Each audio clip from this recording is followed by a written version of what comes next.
নমস্কার, মল্লিকা অ্যান্ড অনুষ্কা ব্লগে সবাইকে স্বাগত জানাই। সকালে ঘুম থেকে উঠে রান্না বাড়া করে মেয়েকে স্কুলে পাঠিয়ে দিয়েছি। আর দেখো অনুষ্কার বাবাও যাচ্ছে ওখানে দোকানে, ওকেও গুছিয়ে দিয়েছি। তো ও চলে যাবে ওখানে দোকানে। আর এখন বাজে হচ্ছে 8:30। তার মানে বুঝতেই পারছো যে কত সকালে উঠতে হয় আমার। মেয়েকে স্কুলে গুছিয়ে 7টার সময় পাঠিয়ে দিয়েছি। 7টার আগেই আমার রান্না হয়ে যায়, ভাত তরকারি, তারপরে মেয়ের ভাজা, রুটি, নিজেদের চা, সব কিছু করা হয়ে যায়। আর ঘরও প্রায় গোছানো অর্ধেক কমপ্লিট হয়ে যায় 7টার আগেই আমার। তারপরে ঘুম থেকে উঠে স্নান করে তারপরে চাটা খেয়ে চলে যায় দোকানে। তো কোনো কোনো দিন একটু লেট হয়ে যায়, আর কোনো কোনো দিন জলদিও হয়ে যায়, কিন্তু উঠতে হয় আমাকে সকালেই। তো সবাই কেমন আছো? আশা করছি যে যেখানে আছো সবাই ভালো আছো, আমরাও ভালো আছি। আর ভিডিওটা যদি ভালো লাগে তাহলে চ্যানেলটি সাবস্ক্রাইব করে আমার একটু পাশে থেকো। তো দেখো চলে গেল দোকানে। আর এদিকে দেখো আমি রোদটা দেখছিলাম, কত সুন্দর রোদ উঠেছে। দু একদিন না রোদ উঠতেই চায় না, আর দু একদিন এত সকালে এত চড়া রোদ উঠে যায় যে রোদটা গায়ে লাগে ভীষণ। কিন্তু ঘরের ভেতরে না ঠান্ডা থাকে, ভীষণ ঠান্ডা থাকে ঘরের ভেতরে। আর আমরা যে ঘরটা আছি এই ঘরটা গরমের দিনেও প্রচুর ঠান্ডা থাকে, আর শীতের দিনে তো বলার কথা নয় যে এত ঠান্ডা থাকে। আর দেখো ইনি গাড়ি ধুচ্ছে জল টেনে টেনে এনে। তো দেখো বাইরের থেকে এসে বিছনাটাও উঠিয়ে নিলাম। বিছনাটা তো সবার লাস্টে উঠাতে হয়, আর ঘরটাও ঝাড় দিতে হয় দিনে 2-3 বারই। তো সকালে অর্ধেকটা ঝাড় দিয়ে ফেলে দিয়েছি বাইরে, ও দোকানে যাবে বলে, এই জন্য পুরো ঘরটা এখন ঝাড় দিতে পারিনি। আর বিছনা তোলার পরে দেখি এরা দুজনা নিচে পড়ে আছে। এই ঘড়িটা আমার মেয়েকে 280 টাকা দিয়ে কিনে দিয়েছি, কিন্তু ঘড়িটার যে অবস্থা, এই ঘড়িটা চলবে না। সব কিছু কোথায় যে ফেলে দিয়েছে কোনো কিছুর কোনো খোঁজ নেই। কি করা যাবে, বাচ্চা মানুষ যখন যেটা বায়না করে তখন সেটা কিনে দাও, কিনে দেওয়ার পরে কিন্তু তার যত্ন থাকে না। তো বিছনাটা উঠিয়ে সব কিছু গুছিয়ে এসছি দোকানে। কিছুটা বিস্কুট নিয়ে যাবো ওখানে। একটু চা বানিয়েছি সকালেই, ও তো খালি চা খেয়ে গেল, আর আমি তো আর খালি চা খেতেই পারবো না। আজকে রুটিও বানাইনি বেশি করে, যে 2টো রুটি বেশি করে বানিয়ে রেখে দেবো যে পরে খাবো। এতটাই তাড়াহুড়ো ছিল সকালে যে আজকে মেয়েকেও তোমাদের দেখাতে পারিনি। এই জন্য এখনও বিস্কুট নিতে হচ্ছে, যে বিস্কুট নিতে। আর এমনিতেও রুটি বানালেও বিস্কুট নিতে হয়, না বানালেও বিস্কুট নিতে হয়। মেয়েও কোনো কোনো দিন ও রুটি দিয়ে তো চা খেতেই চায় না, বিস্কুটের জন্য একটু চা খায়। কিন্তু আজকে এতটা তাড়াহুড়ো যে মেয়েটাও চা খেয়ে যেতে পারেনি। তো এই জন্য আমি পরে এখন বিস্কুটটা নিয়ে যাচ্ছি বাড়ি গিয়ে, আমি এখন চা খাবো। আর এতগুলো বিস্কুট তো খাবো না, একটা বিস্কুটই খাবো, 1 প্যাকেটই খাবো, আর বাকিগুলো সব রেখে দেবো। ওগুলো অনুষ্কা এসে একটু যে গুডডে বিস্কুট আর জিমজাম একটা নিয়েছি, ওইগুলো খুব পছন্দ করে। তো দেখো আমি একটাই গুডডে বিস্কুটের প্যাকেট নিয়ে নিয়েছি, খালি একটা বিস্কুটের প্যাকেট দিয়ে এইটুকু চা খাবো। আর চাটা আজকে বড় গ্লাসে নেওয়া হয়ে গেছে, ছোটো গ্লাসগুলো না উঠিয়ে রেখেছি। আমার চায়ের গ্লাস ছোটো গ্লাস 6টা না 7টা আছে, কিন্তু এত গ্লাস বাইরে থাকাতে রাগ করে সেদিন উঠিয়ে রেখেছি, যে এত রোজ রোজ কে ধোবে। নিজের এক তো শরীর ভীষণ খারাপ, তারপরে কাজ করতে গেলেও আমি হাঁপিয়ে যাই, কেননা আমার ভীষণ কষ্ট হয়ে যায়, জানো তো। আমার এতটাই কষ্ট হয়, দেখো চাও খেতে পারলাম না, আবার জল চলে এসছে এদিকে, জল ভরতে হবে। চাটা খেতেই পারলাম না, ওই চা আবার পরে গরম করে তারপরে খেতে হবে। ওই যে কথায় বলে না, কপালে নেই ঘি ঠকঠকালে হবে কি। তো আমার অবস্থাটা একদম তেমনই হয়েছে। দেখো সেই সকালে গেছে, আর জল ভরার পরে আর ভিডিওই করতে পারিনি। চাটা খেয়ে একটু শুয়েছিলাম, ভীষণ খারাপ লাগছিল। তারপরে এই যে দুপুরবেলা এখন মেয়ে আসলো, তারপর আবার ক্যামেরাটা চালু করলাম। আর এদিকে আমার মেয়ে না আজকে রেগে গেছে, জানি না স্কুলের ছাত্রদের সঙ্গে কি হয়েছে ওর। আর বাড়ি আসার সঙ্গে যেই না দেখেছে আমাকে ক্যামেরা চালু করতে, অমনি আমার মেয়ে রেগে গেছে। পুরো রেগে বলছে ক্যামেরা বন্ধ করো, ক্যামেরা বন্ধ করো, বাইরের থেকেই বলছে যে ক্যামেরা বন্ধ করো। দেখো আমাকে কেমন একটা ধমকি দেয়, আজকে রেগে গেছে, সব কিছু চেলে চেলে ফেলে দেবে। এমন করে না, ওই দেখো আমাকে বলছে যে ক্যামেরা বন্ধ করো। ও আজকে স্কুলে জানি না কি হয়েছে, রেগে গেছে পুরো বাড়িতে এসে। তারপরে চলো ওকে এইদিকে খেতে দিয়ে আমি এইদিকে পুরো ওই যে এই দিকটা একটু অগোছানো ছিল, তো আমি ভাবলাম যে বসে থাকবো, ও খাচ্ছে খাক, আমি এই দিকটা একটু গুছিয়ে নিই।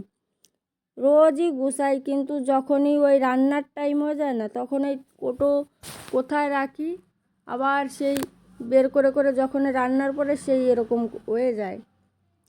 প্রত্যেকটা দিন আমার এইগুলো গুছাতে, আর প্রত্যেক দিন তো তোমাদের দেখানো সম্ভব হয় না, তাহলে বলবে যে এক কাজ রোজ রোজ দেখায়। তো আজকেই তোমাদের দেখালাম, প্রত্যেকটা দিন এমন হয়ে যায়। আর আমার মেয়ে জানি না এখানে কি রাখে রোজ, ও এখানে হাত লাগায়। তো এখানে মানে পেপার পেতে তারপরে রেখে দিয়েছি খুব সুন্দর করে, সব ডিব্বা ধোয়া আছে। এই বড় বড় ডিব্বাগুলো না, মানে যেগুলো বেশি করে আনি ওই বড় বড় বড় ডাব্বাগুলোতে রেখে দিই, আর ছোটো ডাব্বায় তুলে নিয়ে তারপরে মানে রান্না করি। হলুদ বেশি করে আনলে ওই যে দেখছো হলুদের ডাব্বা আছে, এই যে জিরের ডাব্বা আছে, চিনির ডাব্বা তো চিনির একটাই ডাব্বা, আর ওই পাশে ডালের ডাব্বা আছে। তারপরে এই যে গুছিয়ে এখন ঘরটা ঝাড় দেবো, দিয়ে ঘরটা মুছবো। মুছতে মুছতে মেয়ে আবার বলে আমার সঙ্গে একটু খেলা করো, যেহেতু ওর টিউশন এখনও চালু নেই, 1 তারিখ থেকে চালু হবে। আজকে হচ্ছে 28 তারিখ, তো এই জন্য মানে আর 2-3 দিন আছে। তো এখন এই ঘরটার ঝাড়ু দিয়ে তারপরে এই যে ধামায় জল রেখেছি, ঘরটা মুছবো। আর আমার সেই ইয়েটা, আরে ওটাকে কী বলে, ওটা ভেঙে গেছে। তারপরে দেখো ঘরটার মুছে সব কিছু কমপ্লিট করে এই যে এখন সন্ধ্যার টাইম। তো এই যে মামার 3 ছেলে মেয়ে এসছে আমাদের ঘরে, মানে অনুষ্কার বাবা গিয়ে নিয়ে এসছে। অনুষ্কা মামাদের বাড়ি ছিল, তো অনুষ্কাকে আনতে গিয়ে ওদেরকেও নিয়ে এসছে। তো এখন ওরা একটু খেলুক কিছু টাইম, আমার এদিকে রান্না করব। তো আজকে দেখো কে রান্না করতে এসছে। আজকে আমি সব কিছু বলে বলে দিয়েছি, রান্না করছে আজকে।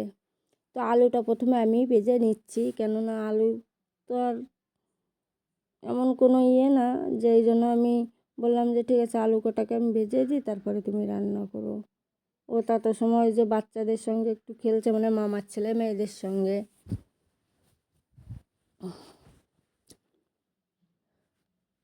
আর আজকে আলু কটাকে একটু মানে ছোট ছোট করেই কেটে দিয়েছি, খাসির মাংস রান্না হবে তো। তো আমি ভাবলাম যে আলুগুলো আজকে একটু ছোট ছোট করে কেটে দিই। খাসির মাংসর সঙ্গে আলুগুলো বড় করে কেটে দিলেও অসুবিধা হয় না, গলে যায়, কেননা খাসির মাংস অনেকটা টাইম কষাতে হয়। আর আজকে দেবো হচ্ছে কুকারে, আজকে কুকারে রান্না হবে। আগে কড়াইতে প্রথমে ভালো সুন্দর করে কষিয়ে মাংসটাকে তারপরে কুকারে দিয়ে দেবো। কুকারেও কষানো যেত, কিন্তু কুকারের কষানোর চাইতে না আমি কড়াইতে খুব সুন্দর করে কষিয়ে নিই, তারপরে কুকারে 2-3টে সিটি দিয়ে বাস হয়ে যায়। তো এই যে তেজপাতা, লঙ্কা আর এখন জিরে ফোড়ন দেবো, দিয়ে পেঁয়াজ কটাকে ভেজে নেব, ভেজে তারপরে মাংসটাকে দিয়ে কষানো হবে। তো এখনও কিন্তু আমি সব কিছু করছি, আমি পেঁয়াজও ভাজবো, সব কিছুই করবো। তারপরে দেখো অনুষ্কার পাপা কী করে। তো এই যে পেঁয়াজ কটা ভাজা হয়ে গেল, ওখানে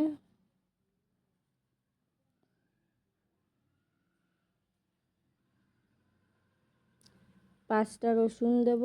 আর এদিকে মশলা তো সব রেডি করে রেখেছি। আর এই যে এদিকে মাংসটাও ধুয়ে রাখা আছে। এখানে কিন্তু আধা কিলো মাংস আছে, 1 কিলো মাংস এনেছে, আধা কিলো রান্না করবো ওখানে, আর আধা কিলো এখনও ফ্রিজে আছে। সবটা তো এখন রান্না করলে খাবো মাত্র 2জনাই। আমার মেয়েও খায় না খাসির মাংস। আমার মেয়ে যে কত কিছু খায় না। এই দেখো হাতটা দেখে তোমরা নিশ্চয়ই বুঝতে পারছো যে কে রান্না করছে।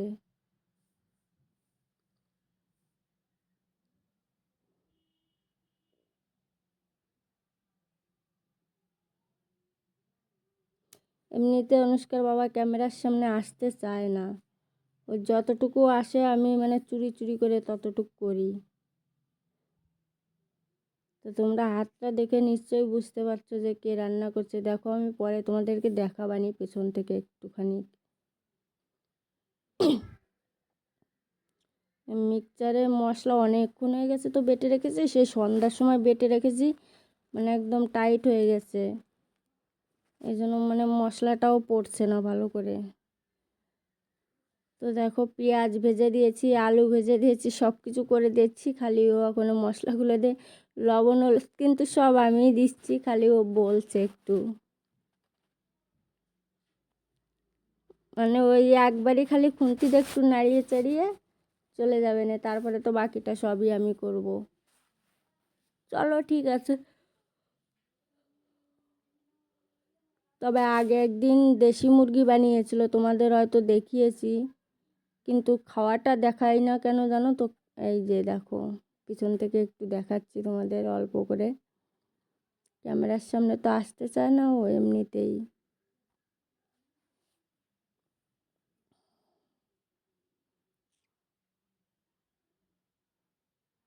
আমি কতটা দূরে গিয়ে তারপরে ক্যামেরাটা উঠিয়েছি, ও ক্যামেরার সামনে উঠলে ও রেগে যায়। দেখো ধনিয়া পাউডার দিতে একটু ভুলে গেছিলাম, তো আবার ঢাকনাটা উঠিয়ে ধনিয়া পাউডারটা দিয়ে দিলাম। আর ধনে পাউডারটা না দিলে না ওই মটনে মানে কোনো স্বাদই আসে না। আর কালারটা খুব সুন্দরও এসছে। যখন কুকারে দেবো না, দেখো আমি কোনো পাউডার মশলা ইউজ করি না, পাউডার মশলা ইউজ করি না এই জন্য যে বাটা মশলা সব কিছুই দিই, তারপরে পাউডার মশলা দেওয়ার কোনো মানেই হয় না। আর বাটা মশলায় যতটা স্বাদ আসে পাউডার মশলায় অতটা স্বাদ আসে না। তো মানে মাংসটা কষানো হয়ে গেছে, এখন দিয়ে দেবো কুকারে। তো কুকারে একটু গরম জল বসিয়ে দিয়েছি, অতটা জল যেহেতু লাগবে না, এক্সট্রা একটু আলাদা নামিয়ে রাখবো, নামিয়ে রেখে তারপরে এই যে মাংসগুলো ওখানে কুকারে দেবো। গরম জলের ভেতরে দিয়ে দিলে কি হয় জানো তো, তাহলে তাড়াতাড়ি হয়ে যাবে। আর ঠান্ডা জলে দিলে সেই জাল হতেও টাইম লাগে অনেক, মানে ঝামেলা। এই জন্য আমি আগের থেকে একটু গরম জল করে নিলাম, নিয়ে আমার যতটুকু দরকার ততটুকু কুকারে দিয়ে দিয়েছি, বাকিটুকু একটা গামলায় রেখে দিয়েছি নামিয়ে। তো এই হচ্ছে ব্যাপার। তো দেখো মনে হচ্ছে কি কুকার ভরে জল দিয়েছি, কিন্তু না, এখনও মাংসটা যখন নামাবো তখন নাড়াবো, তখন এই কুকারের নিচে সব জল নেমে যাবে, আর ও তো এখনও ছিটি হবে, ছিটি হলে আরও জল কমে যাবে। তো আমি এখনই দিয়ে দিলাম একটু গরম মশলা পাউডার, যেহেতু কুকারটা আর খোলা হবে না, আটকে দিলে তো আর খোলা হবে না। আর মানে মাংস হয়ে যাওয়ার পরে যদি গরম মশলাটা দিই তাহলে কিন্তু সেই স্বাদ থাকবে না। এখনই দিয়ে দিয়ে ছিটি দেওয়ার পরে মানে ওর হাড়ে সব কিছুতে মাংসতে মানে গরম মশলাটা ঢুকে যাবে, এই জন্য আমি গরম মশলাটা দিয়ে তারপরে ছিটি দেবো। আর ওইদিকে অনুষ্কার বাবা অনুষ্কাকে একটু মানে পড়তে বসিয়েছে, এই যে দেখো অনুষ্কাকে নিয়ে একটু পড়াতে বসলো ওর বাবা। এ কিন্তু ইচ্ছা করলে না জানো তো, দোকান থেকে এসে দিব্যি খেয়ে দে মেয়েকে নিয়ে আধা ঘন্টা 1 ঘন্টা পড়াতে পারে, কিন্তু কি করবে, ওর মানে ঘরে এক দণ্ড মন টেকে না। আয় সব সময় খালি কোথায় যাব কি করব এই হচ্ছে ওর ব্যাপার। মেয়েটাকে যে 2 মিনিট টাইম দেবে সে টাইমটুকু দেয় না। মানুষ ছেলে মেয়ে থাকলে ছেলে মেয়েদের সঙ্গে 2 মিনিট টাইম দিতে হয়, কিন্তু এ বোঝে না। তো দেখো ওরা পড়াশোনা করছে, করুক, এদিকে আমি রুটি কটা বানিয়ে নিই, খেতেও তো হবে, অনেকটাই রাত হয়েছে, 9টার উপরে বাজে।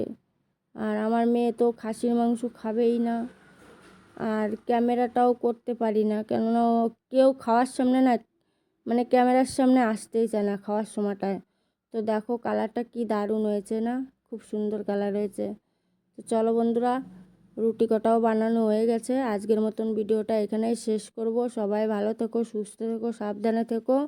আর ভিডিও যদি ভালো লাগে তাহলে লাইক শেয়ার করে সাবস্ক্রাইব করে আমার একটু পাশে থেকো।